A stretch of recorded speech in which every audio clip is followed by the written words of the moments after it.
বগুড়া জেলায় প্রায় ২০টি ফিলিং স্টেশনে এলপিজি পাচ্ছে না গ্রাহক। প্রায় ৫ দিন ধরে চলছে এই পরিস্থিতি।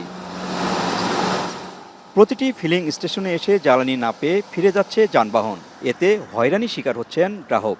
নাই, এ কথাটা ঠিক আছে, যদি না থাকে কেন নাই, তারপরে একটা নোটিশ দেওয়ার যে প্রয়োজন সেটা বোধ করে না। আমি ৩টা ফিলিং স্টেশনে ঢুকছি, আমি একটা তো পাই নাই। আমি রংপুরে এই পাম্পে যাচ্ছি, গিয়ে দেখলাম গ্যাস নাই, ওই পাম্পে যাচ্ছি, গিয়ে দেখলাম গ্যাস নাই। এটাও আমার সম্ভবত উত্তরবঙ্গে একটা সিন্ডিকেট আপনার এরকম করে।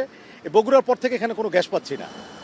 এলপিজি না পাওয়ার কারণ হিসাবে সরবরাহ সংকটের কথা বলছেন ফিলিং স্টেশন কর্তৃপক্ষ। আমদানি স্বাভাবিক হলে এবং কেন্দ্রগুলিতে সরবরাহ পাওয়া গেলে এর সমস্যার সমাধান হবে বলে জানান তারা।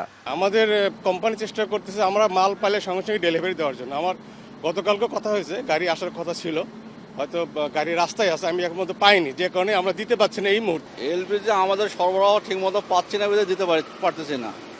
৪-৫ দিন ধরে ভোগান্তির ভিতরে আছে আমরা। তেল খরচটা বাড়তিছে, তেলটা বাড়তিছে, দূরে গেলে তেলের খরচ বাড়বি, এইগুলো আর কি।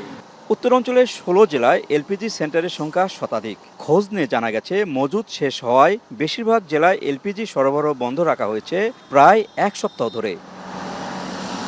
মাজেদুর রহমান, এখন, বগুড়া।